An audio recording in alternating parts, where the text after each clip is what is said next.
Welcome back to Ride the Stream. We are here discussing Falling Skies. Um, Again, a constant theme in my neighborhood in the Baltimore area as we deal with snow and rain here. My name is Travis. I'm here with Michelle, who's out in Arizona. Michelle, how are you today? Oh, fine. I'm dealing with the, usual amount of sunshine, 80-degree weather. It's rough out here. Well, it will be rough in a couple of months, but right now it's actually very nice. I will draw my energy from the sunshine that I see. Uh, There we go. so- we are this is halfway through season one, episode five, Yeah. which is titled Silent Kill. So we are on the 15-year anniversary of the show's first season. This episode aired July 10th, 2011. Um, this was a very what is the right word for this episode? It was startling, I would say, with what took place, not having a lot of humor to counter kind of the heaviness of what was going on. A lot of, I feel like, pretty big revelations with some of the characters. Um, do you have any instant takeaways before I dive into the synopsis? I think startling is a fantastic word actually to describe this episode. There was a lot of moments that was like, wow, that happened, you know, and pretty tense emotions going on as well. I was thinking that last week was pretty fast paced. As I was going through rewatching yesterday, I was amazed at again how many notes I was making regarding the episode because just so much was going on. And so many tendrils were intertwining regarding this episode. I Yeah. forgot that it was titled Silent Kill. It's a great title for this episode. Yeah. And anyone that's joining us for the first time, Michelle and I love to gab about the shows and movies that we are enjoying in the moment or that we've previously enjoyed. We've covered Indiana Jones, Raiders of the Lost Ark, The Thursday Murder Martian, Club, The and Martian. of course, our favorite Lost, which we're desperately hoping will come back to streaming services at some point. Um, Oh, can so I interject something about that? About Lost? please. I came across John Terry, who played Christian, Jack's father, in a movie recently, Oh, The wow. Resurrected. And it was, I think it's 80s or early 90s. I'm not exactly sure when the film was. But it's a Lovecraftian film based on the case of Charles Dexter Ward. And John Terry plays the main protagonist. And I was like, oh my God, I know that guy. That's Okay. Christian. Yeah, he has such a familiar face, but I can never figure out where I've seen him from before. Yep. But So, yeah, I saw him in that movie, and it's funny because Nick and I do HP Lovecast podcast, and so we're going to be talking about that film. So I'll be talking about John Terry a little bit over on the podcast later this week. which we'll make sure to link to the HP Lovecast. Yep, We'll put that in the description. Head over there. Make sure you're following Michelle and Nick. Um, And, before you go over there, make sure you subscribe to Ride the Stream and then go subscribe to HP Lovecast. definitely. Because we're all about just trying to have fun and, Mhm. you know, get through every day as best we can. Um, Exactly. Yeah, and if we can, take your mind off of other things for an hour, then we've done our job. If it yep. encourages you or inspires you to go watch falling skies and follow along, even better. So, And for anyone keeping tabs, we do have a unofficial cat tally that we do. yes. We see a cat, we go bing, or we'll try to point out how many we see. I'm in the ever constantly oh bing. I'm in the ever constantly shrinking chair. So if you want to keep tabs on where my head is right now, maybe by the end of the episode, I'll be down here. Um, so we're Yeah, all about folks, having we fun we and are pulling the curtain. We are yeah. showing you the wizard. Uh, well, I think on that note, I will dive into the episode synopsis, and then we can have a talk. Yeah, We'll probably have a break in there, and then we'll go over some of our questions. yeah, definitely. All right. That was Max, by the way. So, Max is chill. yeah, he's my most chill cat. He is a big, fluffy boy, about 16 pounds. He's a meaty cat. Well, let's see. Uh, episode 5 begins with Hal and Margaret returning from a scouting trip to recover more drugs for the surgeries to remove harnesses from all of the captured kids. When Hal asks how she knew where to look, she says, "Don't you know where all the drug dealers are? You're young enough." Uh, when it comes to rescuing Ben and the other kids, Tom's Tom's plan appears flawed to Weaver, and he tells him what happens to Ben if Tom and Hal both die. Hal offers a suggestion for one person to go break the back lock of the hospital where they're being held, and another person can go later to rescue them. Weaver says that going in quiet is the best bet. On the alien front, Dr. Glass continues to give the skitter water, and Dr. Harris continues to be an ass, questioning her every decision. When she leaves the room, Harris, though, notices a different sound coming from the skitter and that it's constantly blinking. He has a syringe of some kind in his hand and opens the small window to the cage. And it's enough space for the skitter to grab him, causing him to scream. People come to his rescue with Annie shocking it, and come to find out, the good doctor is dead. Oh, that's that's a shame. Uh, Weaver tells her she has 24 hours to learn whatever she wants to learn before he personally comes back and kills it. Hal finds Ricky sitting alone on a bench outside and he asks what he's doing. And then he starts to ask about the harnesses and what they did while they were captured.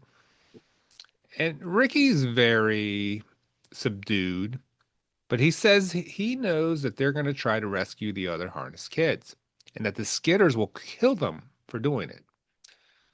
So Hal comes up with an alternative plan, one that Tom obviously does not like. Mhm. Hal says he will wear a harness over his clothes and pretend to be one of them so he can go in undetected and then signal when it's safe to come for the rescue. Weaver says the plan is original while Tom says it's crazy. Weaver responds, "Everything's crazy. We're fighting aliens from space and have an army of children." When Tom clearly upset, especially when Weaver agrees to the plan, but ultimately he does leave it up to Tom. Tom says until they find out a way to kill a skitter quietly, he doesn't have to prove anything. Mhm. Discussing their options with Dr. Glass, she talks about how Mike knocked their captured alien out by hitting it on the south pallet. She grabs water and a scalpel and tells Hal to unlock the door. Tom raises his weapon and tells Annie to stop, but she says she can't let Hal go into the hospital without knowing it will work. She opens the door, goes into the cell, and shoves her arm into the alien's mouth. I'm talking like elbow deep here. Oh And yeah. the alien collapses, and she reveals a bloodied arm and scalpel and says, "That will work." When Dr. Glass leaves the room, Tom follows. And earlier, Uncle Scott was telling Annie that she can't go on the way she's going forever. trying to get her to put something on the board to honor her family. And when Tom asks, Annie finally reveals she has nothing left, not even a picture of her kid. And the only thing she has is the bloody hand she slams onto a newspaper article. And when they get to the hospital later, Tom makes Hal repeat the directions of the plan. He does. Hal even adds in a joke. And Tom's like, don't joke. But he makes sure to give him a hug and that he's coming in after him if he doesn't signal in 15 minutes. Hal goes in and at first seems kind of loud, but eventually he calms himself and slows down. He discovers a skitter along with a group of harness kids, including Ben, and he follows their dazed and confused walking into a room where all of the kids lie down, including Hal. And creepily, the skitter kind of hunkers down over top of them, sounding somewhat affectionate like a parent and even patting their heads. Fast forward to after the skitter falls asleep and Hal grabs his knife. But when Ben wakes up and sees him, which then wakes up the skitter. The alien grabs Hal, but he sticks his hand inside of its mouth. Tom and Margaret show up because it had been longer than 20 minutes, and Mhm. Tom shoots the alien with an arrow when Hal is knocked down. But Hal gets back up, shoves his hand in its mouth, taking it down to the ground, and kills it. Oddly, during the initial moment when Hal was struggling with the skitter, the harness kids were trying to pull Hal down from hurting the skitter. Kids are brought back to the base camp. Dr. Glass immediately performs surgery one after another until all of the harnesses are off, starting with Ben. As the kid's conditions begin to worsen leading up to the surgery, this causes the last one operated on to die. Tom reassures her that she saved five, but she points out that she lost one. When it's all said and done, Weaver walks in while Tom is with all of his kids, and they give each other a nod of recognition and thanks. When Annie comes back into the room to clean her hand, Tom tries to reassure her, but the potential moment between the two is interrupted when Ben wakes up. Tom goes to his side, and he looks up to him saying, Dad? And that is an episode. And I did not touch on plenty of things, but that synopsis was long enough. So, initial impressions, Michelle, when you think of all of the things that happen, we've got Harris dying early in the episode. You've got Annie willing to kind of go against the medical oath to Yeah. harm the skitter to make sure Hal can be safe, which shows how much she cares about him. Yeah. Um, we see a bit of behind the scenes of Weaver with the music, and he's popping a pill. He's very He's emotional in this putting a episode. second mass, designation on his uniform, kind of, solidifying and making it official, so to speak. Yeah, He's leading the group. and Margaret has a huge part in this episode, and we learn about her awful Hmm. backstory. So yeah, a lot of things going on. What do you think about episode 5? There's a lot of startling revelations, to use your word again. Um, confused, confused moments of what the heck is going on, like with Harris, um, and even with Anne or Annie when, she's sticking her arm and, the flurry of action is a confused, chaotic moments that then you're like, did that, what just happened? Type of thing. And then also one of amazement at the strength that people show.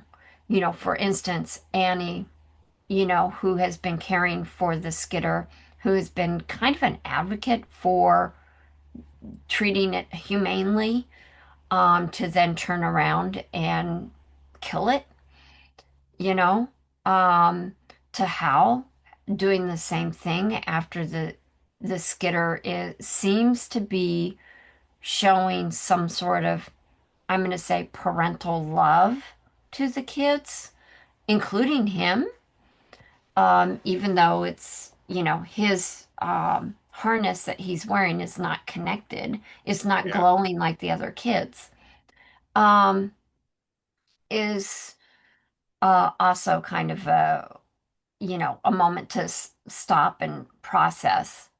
And then with Annie in front of the billboard with all the pictures, it made me think about the fact that for most of us, probably we still have our pictures on our phones. Yeah. And, our phones would have been dead by then. And if you didn't have pictures and you were on the run, you're not near your home anymore, you really are stripped down to the bare minimum of what you have. And all the things that are precious to you are now locked away in your mind, um, that can't be pinned up on a billboard. Um, so I felt really bad for her, not having something, to also finding out more about Margaret. First that she wouldn't tell Lords her story when Lords invited her to Sarah's baby shower, Yeah. to Margaret actually sharing with Hal because she didn't want Hal to be to misunderstand where she was coming from. Because, Yeah. he was forming an opinion that she's a drug addict or, a dealer or something like that. And it was important to her, important enough for her to set the record straight and to reveal her secret. So, yeah, there's so much going on. And a lot of it,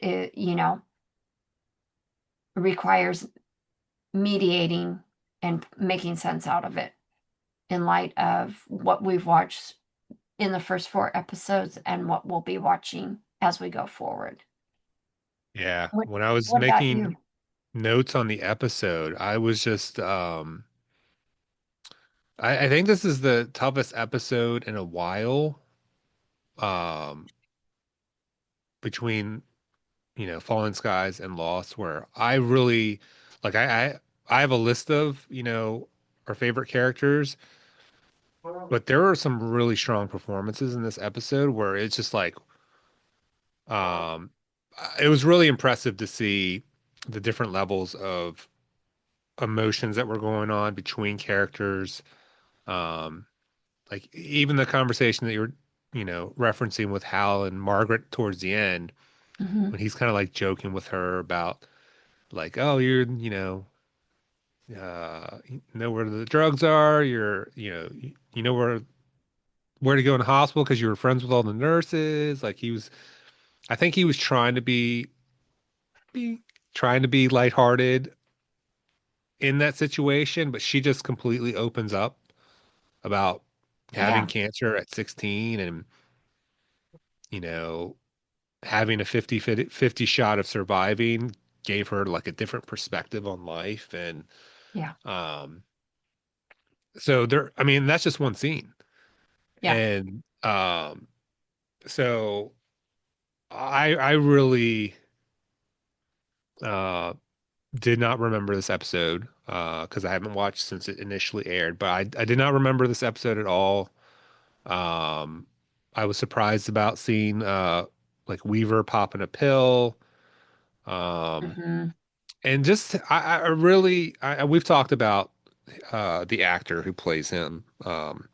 Like his presence is just something I've always enjoyed. And Yeah, when he was listening, when Scott and Matt were playing music, and I guess it was resonating throughout the rest of the school, and he just came in and stopped the record, grabbed it, and he's just like, "You can play whatever you want.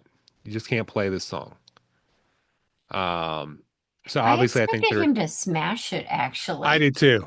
Okay, I Yeah, I was reading that he was going to smash that record, and I was like, oh, he didn't smash it, but he's also telling him you're not going to play that one. yeah. So yeah, there's just a lot going on where similar to Lost, I'm just like, what is going on? Like Hmm. with the Skitters, Weaver's backstory, um, you know, what does, you know, Ricky was kind of just like there and alluding to some bad stuff that will happen. So yeah, there was just a lot going on. Um, so it was hard to gauge any kind of answer to those questions. But the performances from the cast, I felt like, were really moving with regards to, we were watching Annie kind of, yeah. Is it Annie or Anne? I feel like I've heard her called both. So in my Yeah, notes, I usually refer to her as Dr. Glass. yeah. Um, but Well, we'll sort that out. So if we're doing it wrong, we'll sort it out in the next episode. but we see her calm demeanor fracture. Um, Yeah, particularly in light of the fact that I know last episode, as we were talking about her, how she seemed to be a foundation block. Like she was a pillar who is always going to be one that you could rely on. yeah, And the fact that she did something, she killed the skitter, was so counter to what anybody could expect, especially the investment in trying to communicate with it. Um, just I was gobsmacked when yeah, she killed it. yeah. That was such a surprising moment because at first I thought, oh, he's just going to open the window, and she just Yeah, opens the door. I'm like, what the hell are you doing? Um, yeah, and it's surprising because I'm assuming that the Skitter could understand that Harris was mean, vindictive. He had all of the intentions in the world to cause that creature pain. yeah, And I think the Skitter could see Annie trying to provide water, trying to communicate. So the only thing I could guess was that when the door opened, the Skitter was like equally confused. Um, yeah. I would have so been if I was a prisoner, really kind of thrown out of step of what's going on here. Why, yeah. you brought the water over because she had the scalpel hidden, Hmm. so that I think this is three because I don't think she was showing at the beginning of the episode. Wow, 3 out of 7. Um, but I think you're right. I think the Skitter was probably out of step, as was Hal and Tom, because Tom was in the background. He had his gun. So it must have been again, chaotic and kind of a confused moment that happened. I know I actually hit the pause button, and it happened to be on the face of Hal, and he genuinely looked. He's a good actor. He genuinely looked, huh? What am I seeing? Very confused, almost startled chicken look. Probably Noah, Tom's character probably was. Um, but yeah, I was just like, wow, played it well and really close to the chest on that one. Yeah.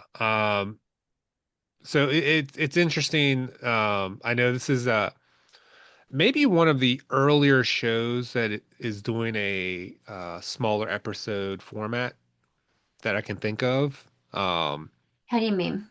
Like with only 10 episodes in the season, Oh, gotcha. Okay. which I'm assuming is like Game of Thrones, the one that started that, I think they maybe. were like 6 or 8. I was actually really surprised when we were first talking about this one because I was shocked that it was only 10 because, coming off of us talking about Lost, which ran from 2004 to 2010, so one year before this, and they were doing like 23 episodes or something. Now, I don't Yeah. remember at the end of season, or, when they were going into season 6, if it was still that many or not. But yeah, it seemed like it was definitely, have more quality over the quantity, sharpen the writing a bit more so that way you didn't have to do 20 episodes. Now when I was a kid, a season was like, I think like 32 or 35 episodes in a season. And now, you know, 8, it's crazy. Yeah.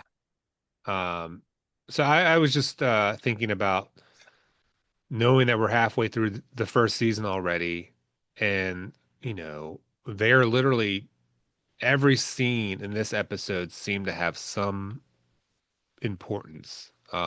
Hmm. Whether it's, character revelations, surprising encounters. Yeah, I think this episode kind of highlights the shift in the storytelling between a show like this and Lost, because you're not having a long drawn out like walk through the jungle where characters are conversing about their backstory and stuff like that, or what's going on. This is like going from one room to the next, quicker hits. Hmm. Um, which I will say in this episode, it's just harder to follow what what is happening, just because I don't recall why the Skitters appear to have that parental engagement Yeah. over the harness kids. It's startling. The harnesses were glowing in the dark while Hal's was not. Hmm. So yeah, it's very puzzling. Um, but on the flip side, I know, well, there's only so many episodes left, so we'll probably get some of those answers shortly. Yeah. Yeah, we won't have Um, to wait too long to get some answers, I think. But, similar to Lost, they bring up new questions. Um, I feel like the pacing's a little faster, but there's that same kind of, engagement that we've got some kind of comedic reliefs. Not as much in this as we did in Lost. I think Lost didn't have it a lot either, but I think Falling Skies has less. Um, so they're kind of easier to pick out, yeah, and are kind of, oh, a nice relief. Um, which is very helpful, especially when, if you think about in the last episode, they came together over the Lord's Prayer, or, over praying over their meal. And in this episode, they have a gospel music playing. Um, you've also got very strongly the fact that Tom and his family are back together, but without yeah, the mom. yeah, But they are back together. And yet I'm wondering, why is Ben recognizing Tom as his dad versus Ricky, yeah, who really identified more with the Skitters? Um, that's not a fourth one. That's Sam again. Um, but the fact that Ricky is so ingrained in Skitter culture versus Ben. And I don't recall. Do you recall if Ricky had been harnessed as long as Ben? I can't recall. Do you? Um, no, I don't know if Mike ever mentioned when talking to Tom how Okay. long Ricky had been taken. Maybe that's the influence that's causing the memory lapse. But I did wonder that exact same thing too. Yeah. I I didn't understand that. Yeah, and I'm almost wondering if it isn't like the familial love is stronger than the harness addiction. Um, and that maybe that's a little telling on Ricky and Mike's relationship as too, as kind of a subtext. I'm not sure. But that maybe Ricky had a harder time because we do learn in the prior episode, I think that he's asthmatic or something. So he had a lot of health issues. So he is definitely, it seems that he's more reliant on the harness technology and the health benefits that it brings, at least for him. Yeah. Um, but again, it's one of those confusing factors. It's also unsettling that, well, the skitter seems to be in control of the mech. At least it sort of seems like it. But then the skitter is almost parental around the children in an almost loving way Yeah. and almost coos at them at night when they kind of, nestle up in the circle. That was really unsettling to me to see that and think, wow, there's a lot more there than what we've gotten so far. Yeah. Um, but a lot of revelations coming together, like in the prior episode. We're learning even more. And I think it keeps you kind of off step a little bit. So I'm Definitely. kind of startled when things happen versus I think in Lost we had a little more, I don't want to say character development, but I feel like we got to have a bit more time with the characters in Lost. And maybe that is because there was 23 episodes in the first season that really gave us a lot of time to live and breathe with them. We were also off step because we're as lost as they are. And this premise with the post-apocalyptic invasion is a little different, and it's a little harder to maybe have empathy for. Yeah. So I'm not exactly sure. It doesn't mean that it's not good because it's definitely a good series and I'm really enjoying it. But I feel like there's definitely more to process, more to mediate, um, as we're going through. So, Yeah. No, I agree with that assessment. I feel like the Fallen Skies is obviously the story is important, but I think they're also dependent on the performances where Lost, it's like this combination of performance along with more time with the characters to kind of connect with. mhm, Because I do feel like there is a bit of a, it's almost like there's a, in Lost, you're spending time with the characters, and with Falling Skies having less time with it, it's almost like the shell of a character to a degree, where it's just not as, you don't get as much in depth into, um, I mean, but that's also probably part of the premise too, because when you get thrown into this show, it's right into the midst of that's true. fighting and Yeah. characters running down an alleyway. So um, all I mean, a loss was a plane crash and surviving. So we kind of got thrown into that. But I do think that there's less of a connection with the characters on this show for sure. Yeah. But I think Um, in time we'll get more. Because I feel like we probably our strongest attachments are to Tom, Hal, I think Annie, um, and to a lesser extent, like we're seeing more of the Uncle Scott character, Weaver, and probably then third tier is kind of like, Matt.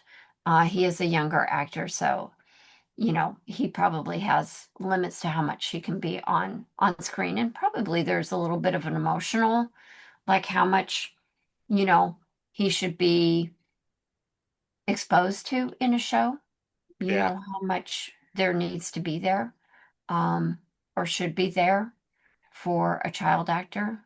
So Yeah. I do have to say, because I know we'll be wrapping up to go into a break, but for humor, I have to say, I really did enjoy how Tom had apparently never seen drugs before. And Annie's like, responds that, oh, and he says, but Annie, you seem to know all about it. Well, one, she's in the medical field, so you kind of think that maybe she would know something. But she actually responds and says it's from watching late night cop shows when she couldn't fall asleep, which I thought was great. And then he said that, oh, he remembered that he had a student that wrote about the history of the American Crime Show or something. And he said, I graded him down because he didn't mention Miami Vice, and I had to bust up. Ah, That was a yeah. good that was a good moment. I forgot I'm about like, that. oh my gosh, that was funny. Yeah, what was his line? He's like, I've never seen heroin before. Yeah. Um, I guess on that note, we'll take a quick break and then we'll get to our questions. That sounds good. We'll be back in a minute, so hang tight.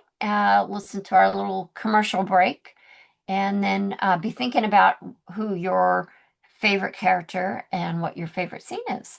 And how does yours compare with ours?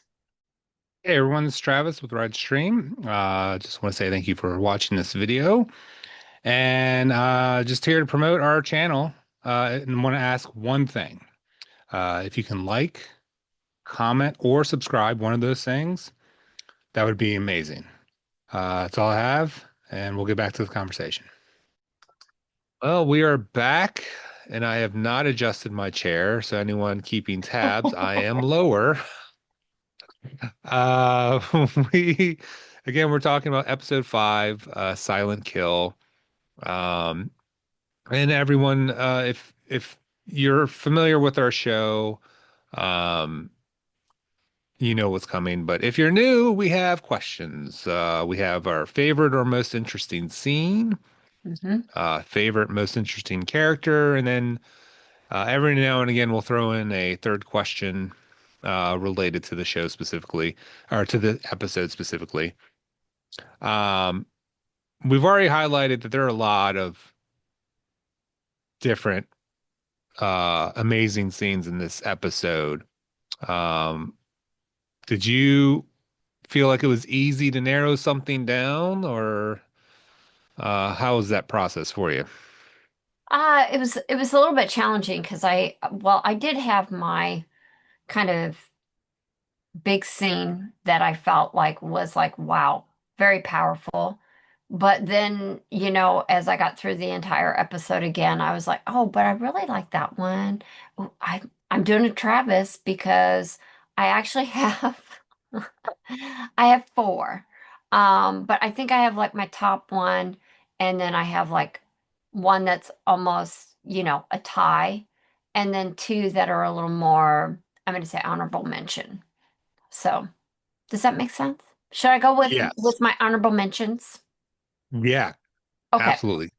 Okay. So one that we haven't touched on, but I thought was really touching and kind of, and I apologize in advance.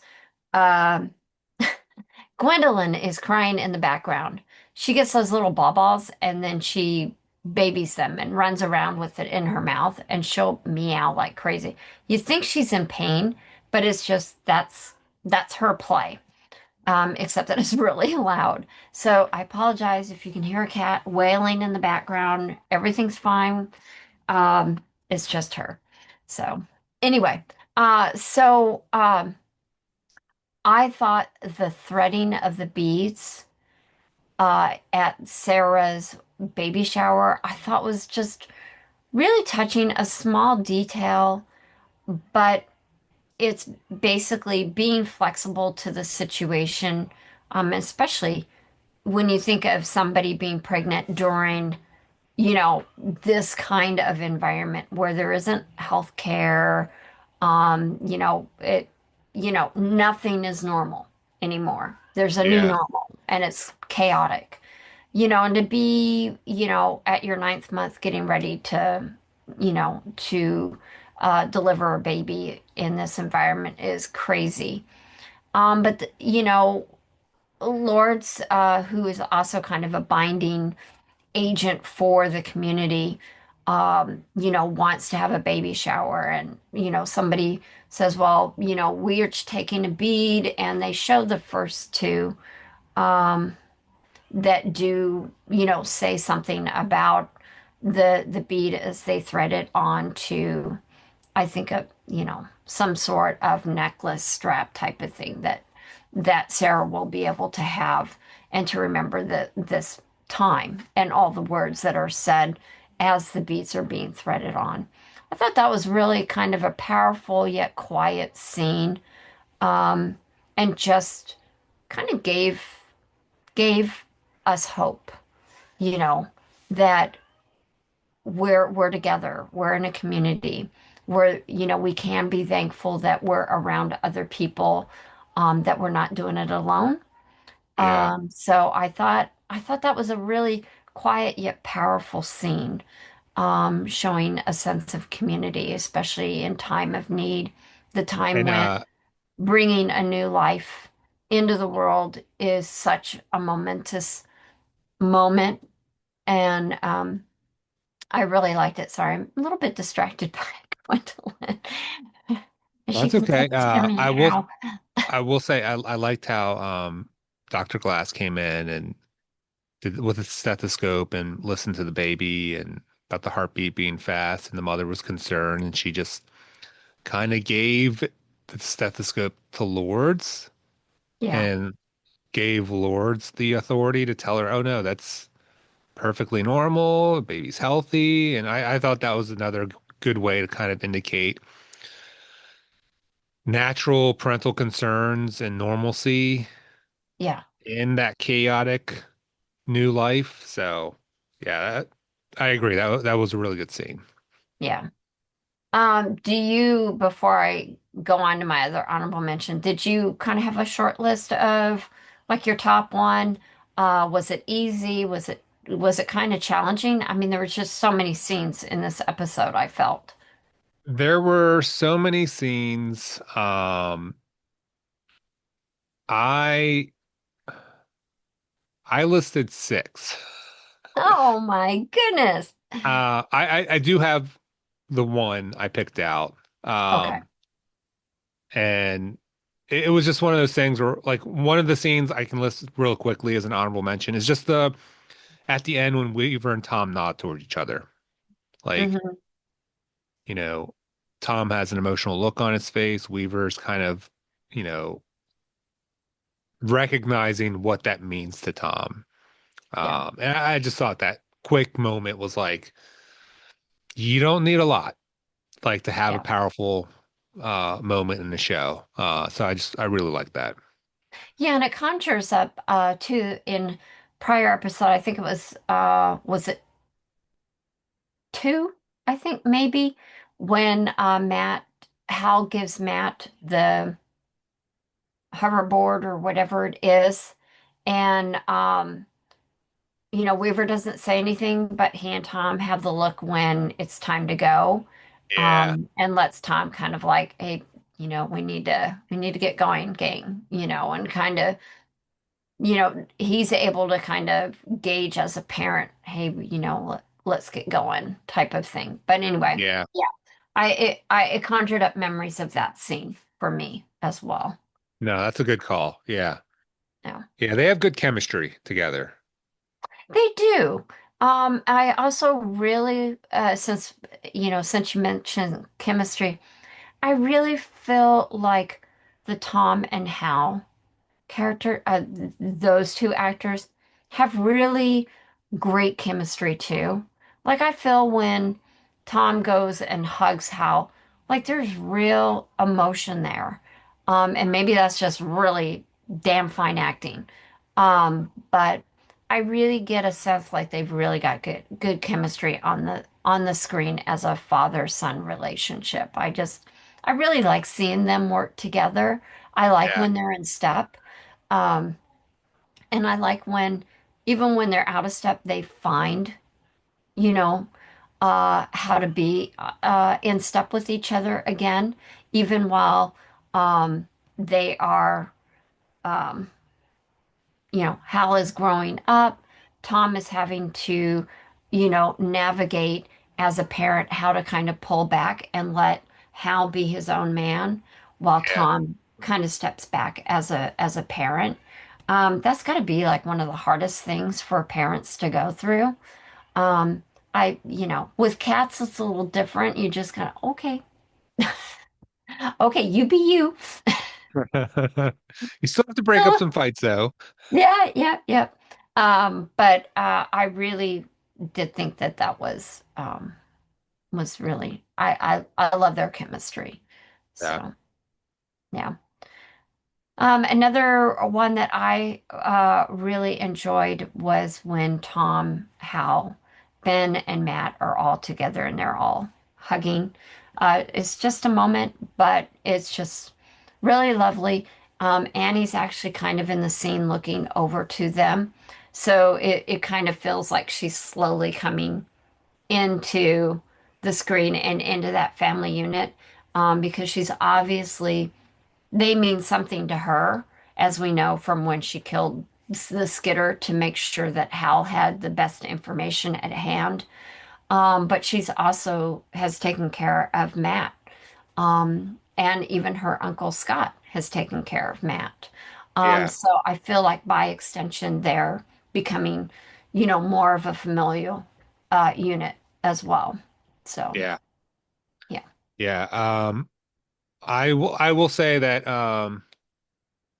the scene with Annie going into the cell um and doing it to make sure Hal can be Hmm. safe when he goes on his mission. I added that just for the fact that not necessarily a favorite, but interesting, and because it was probably the most startling moment of the episode for me. Um, because it's so jarring. Like her whole arm is in the alien's head, um, and like you said, Hal's reaction and Tom's trying to get her to like not open the door, and so I added that scene as a honorable mention as well. Hmm. Hmm. That was one of my top scenes actually, but adding right after that, the most powerful, I mean, that's obviously pretty startling what she goes through, but then to carry it through where she's at the board and she reveals to Tom, who's asked her about, hey, you should put up a picture or a memento. Um, it's therapeutic. It's what we as humans do. And I feel like when she comes back with that, like, I almost wonder if there's some guilt feelings, but also a sense that not being quite human because she doesn't have a picture, she doesn't have a memento, she can't be part of that community because of that. And I really feel like a burst of anguish comes out. And she does say, all I had to do was think of I think her husband and her son or something like that. That's all I needed. And I was able to do what I didn't want to do, but I did it because I could think of them. Yeah. And that was just a really, really powerful, hard-hitting, emotional moment. So that's one of my top ones. I listed that too. I mean, seeing her slam the board and having her bloody handprint left behind, um, so impactful. Like, because other people, unless they take it down, they're going to see that. Yeah, so that's a really good scene. I put in there Weaver's moments with the record, like Mm, hmm. grabbing the record and then later playing the record, um, and just seeing these two different sides.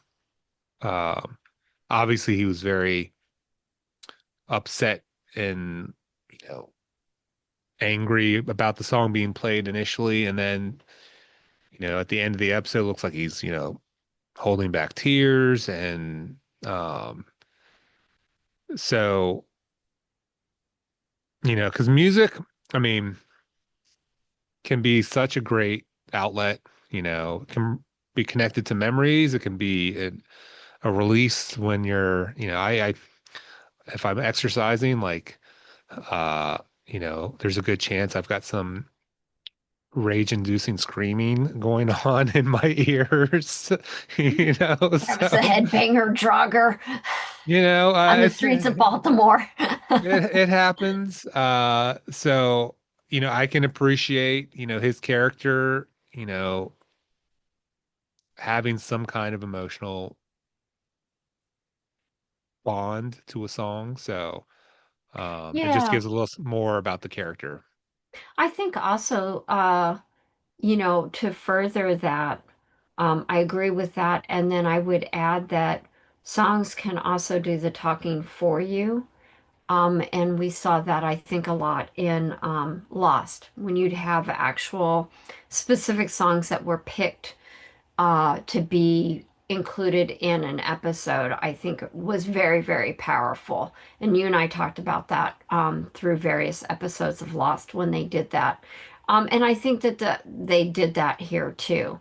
Um, it helps you to speak when you don't have voice or you don't have the words to convey what you really need to convey. I mean, I don't know about you. I grew up with mixtapes that were, my songs that were speaking to me or speaking for me, Yeah. with whatever emotions that I was feeling. So those were, I you know, love making mixtapes. yep, yep, Like, and same. trying to capture when a song's playing on the radio to record it just in time. Um, Mm-hmm. Yeah, yeah. And until I had CDs to like record from, but yeah. yeah. Back in the really old days, we had cassette tapes. Yeah. Yes. And we had to wait for the song to come on the radio. Ah, Ah, the man. days. I can still remember some of the singles on cassette that I used to have. Yep. LL Yep. Cool J's Mama Said Knock You Out is one of them. Mine Ah, was yeah. Soft Cell. Ah, okay. Yeah, Soft Cell, The Romantics. Oh gosh. Men at Work. 'Cause B-52s, yeah. Love Shack. Yeah, oh yeah. Yeah, very good one. That was a little bit later for me. I think I had CDs by then. But yeah. Yeah, it was so much easier once we had CDs and we could make tapes for our automobiles. And of course, now you've got Siri, whatever, Yeah. that'll play whatever you ask it to, I guess. So, but no, alien invasion, post-apocalyptic, you're not going to have those. Let's just put it right there. Mixed tapes. Way to All go. lo-fi. Yep. All the lo-fi. Yep. Um, I've lost track of whose turn it is. Um, I think it's your I'll turn. go with one of mine. One more of mine. I do think that they kind of go together. So this is my other kind of like top tier one. And that was Hal's conversation first with Margaret, where she uh, relays to Hal that she'd had cancer. That's how she knows all about the drugs, how she knows about the hospital. It isn't that his misconstrued, conclusion that she, was either a nurse or a dealer or whatever, something shady. And the fact that, she is coming from a different mindset. Things she's able to put into perspective things and events in a different way than most people because she could have died from the cancer. She didn't. She has new life. She's a fighter. So I felt like we got a lot of revelation there between those character and how they work with each other because they're kind of coming together. They're working well together. Yeah. Um, especially in light of the fact that, we're not hearing much about Hal's girlfriend, Karen. but she's still, out there somewhere. We don't know where. And then, of course, this conversation leads into Tom coming out into the hallway, sitting down with Hal. Again, I love the very informal, very relaxed environment, the kind of like decompress, where you're just sitting on your ass in the hallway, very relaxed and talking, and how Tom conveys to Hal how proud he is of him, and just that real father-son moment. And again, I think the chemistry really works, and it's very powerful, very touching. Yeah, definitely a scene I really, really liked, and is one of the most powerful, another powerful emotional ones that was in the episode. Yeah, those were my top two. Um, I put Margaret telling Hal her story um, as number two. Um, and just even at the end, like, he's processing it. And the last thing he says to her is, I'm glad you made it. Yeah, And so there's clearly, I feel like some form of bond there, whether it's just friendship, which would be fine. I mean, we don't, like you said, we don't know what's happened with Karen. yeah, Um, and I did quote my favorite scene. I kept going back and forth, try to get word for word what was said between Tom and Hal. Um, yeah. I think it fully encapsulates like what it means to be a parent. So if Mhm. you'll indulge me, I'll quote what was said. Um, Definitely. so Tom says, "You were incredibly brave tonight, and I'm so proud of you." Hal tries to brush it off and says, "Oh, I know." And Tom just shakes his head, says, "You don't know." Says, "You don't know what it's like to be a father and see your son grow into a man. Still your kid, but a man like you, and in so many ways better than you."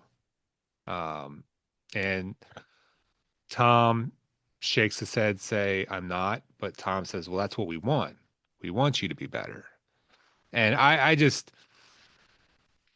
can't think of a better scene at the moment that kind of encapsulates what it means for a parent. Like you said, he's struggling with the fact that his 16-year-old is acting like a grown adult with huge responsibilities and dealing with it in such a way that's like, holy crap, like you shouldn't be having to do this young. Yeah. Um, and I just, yeah, I love that scene. It's, and I think it, like you said, it kind of again continues to highlight the bond that the two have. Like you believe that they're father and son. Hmm. Like even their disagreements, they're still able to kind of pivot in a way where they still understand the other person's side. Hmm. So, um, yeah. Did you have any other scenes that we didn't talk about? No, that was it. Although I did want to say, kind of a good homage to The Great Escape and Steve McQueen, because when Hal's sitting in the hallway and he's hitting the ball, or throwing the ball to hit the other side of the wall. Steve McQueen does that in a very famous scene in The Great Escape. So I was like, I don't know if they were actually trying to do that or not, but if that's a little homage that they were making, just like, hey, I wonder if anybody will catch that. I did.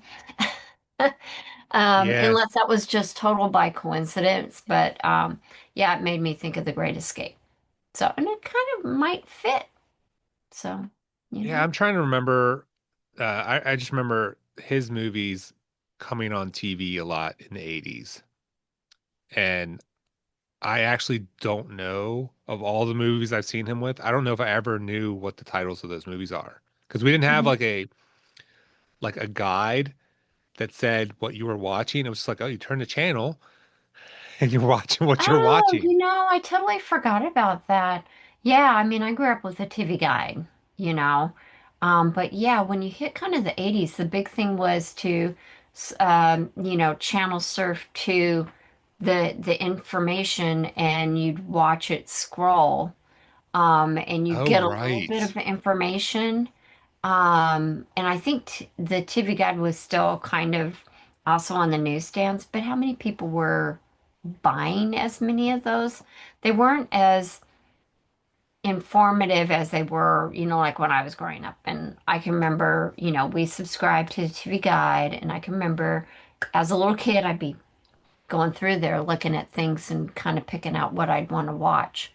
Yeah, it's really different. I hadn't thought about that in a long time. Yeah, I feel like in the 80s and early 90s, a lot of what I was watching was based on like, oh, commercials that would come up to tell you when a new episode of something was coming on. Spoiler alert, I'm a Star Trek TNG fan, and I was always on top of when those new episodes were coming out. So, um, well, should we touch on favorite, most interesting character? Sure. So I did not I'm have a huge list at all. I what? did not Do you have have, four? I have five. Oh, Yeah.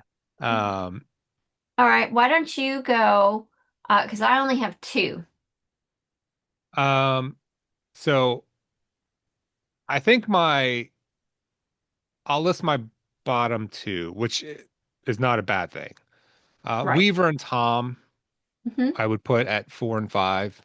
Okay. Um, In that and order, or yeah, I'd probably do Weaver and then Tom at four. Um, and then the top three were really hard. I would probably put who's your uh, third? uh,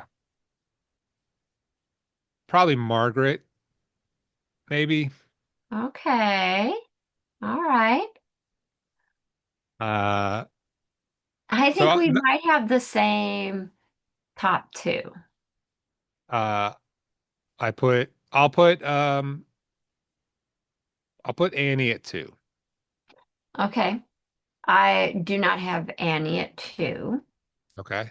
Who do you have My at number two? two is Hal. Okay. My number one is Annie. Okay.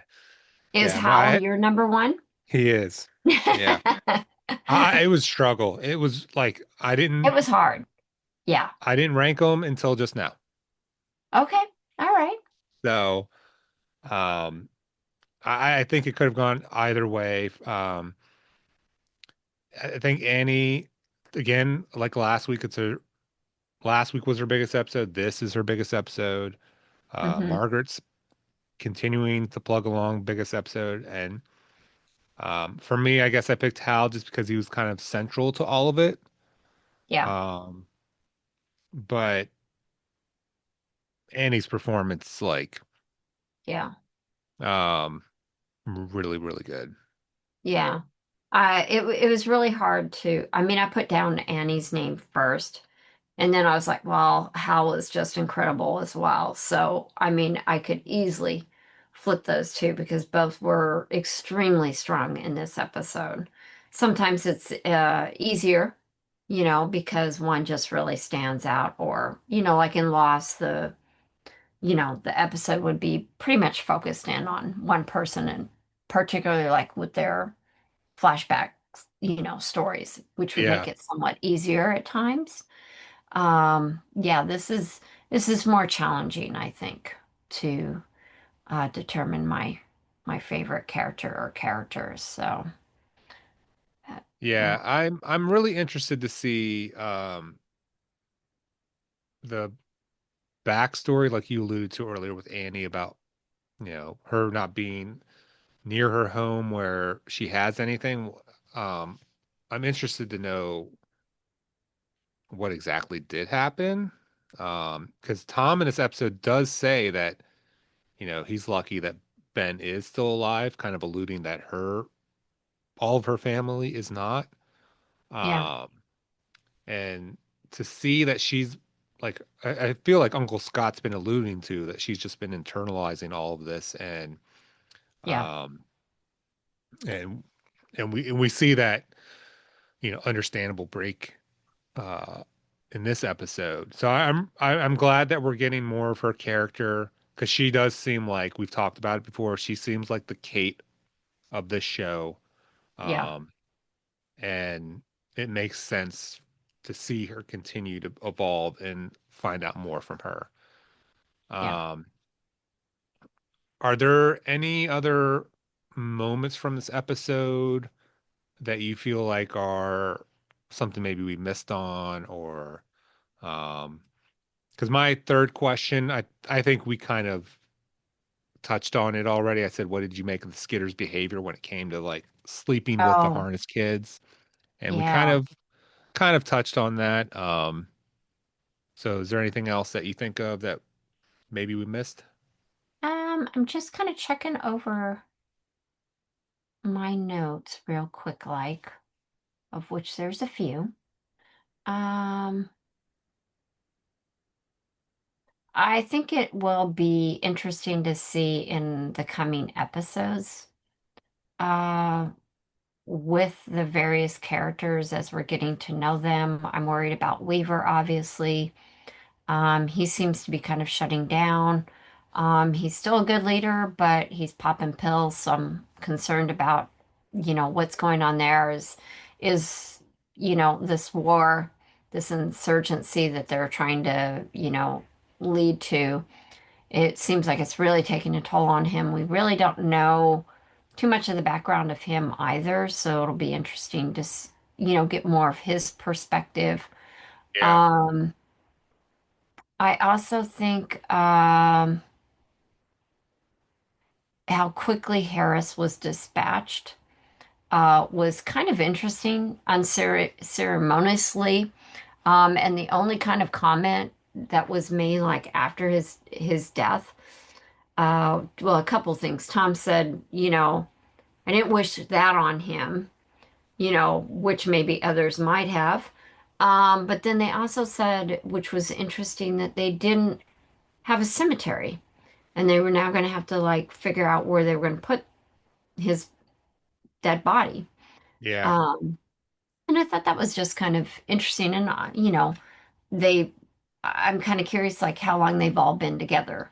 I mean, I know we get kind of the second mass, uh, put together very recently, but I'm kind of like at a loss of, have they kind of all been together for a little while at least? Um, Feels like you it. know, Yeah, it would be interesting to get a little more detail. We also know that they walk past a house that Annie said that there's her husband's art in, like he'd done Yes. a landscape painting or something. So we get little snippets here and there. So I'm anxious to see how they kind of um, sow all those little seeds that they've been popping down into the different episodes. And I think I'm really quite amazed that we've just finished episode 5, and we're halfway through the first season. And it feels kind of whirlwind, you know. Yeah, big time. Yeah, Feels like there's still so much left to discover and so little time. So, yeah. yeah, I'm definitely interested to see what will happen next. And I guess if there's nothing else, we can wrap up. To everyone watching, thank you. If you have us on the background just to listen to, that's appreciated as well. Make sure you like, subscribe, hit the bell if you want. Let you know whenever we post a video every Friday. And Um, I have to interject real quick. I think our cat count visits was cat sightings was 3. 3. And you've actually drifted down far enough that your chin doesn't completely show. I mean, But your chair has really kind of, come down through I through the could have episode. adjusted it at the break, but I was like, We're gonna see how far I go before the end of the episode. Oh my Uh, God, that's so funny. so haven't done it in a while because usually I'll adjust midstream, but Oh, I like what you did there. Oh, hi, Sam, my big boy. This is Max's brother, by the way, for all those that are trying to like figure out relationships. Sam and Max are brothers. So he's also a big boy. So anyway. we'll be back. If you have any comments, leave them favorite character, most interesting scene. If there's Yep. anything else you're puzzled about with Falling Skies, let us know. Um, we do have some more content planned on what we'll be recording. We've got blockbuster movie to watch, 25 Mm-hmm. year anniversary. If you have any Yeah. guesses to that, what that could be, put those in the comments. We'll probably be, I think we're going to be shooting that in the next couple weeks. So Yeah, I I know think we're so. both looking forward to that. Yeah. Um, and I guess until next time, Mm-hmm. we'll see everyone on the flip side. Yep. Ride that stream.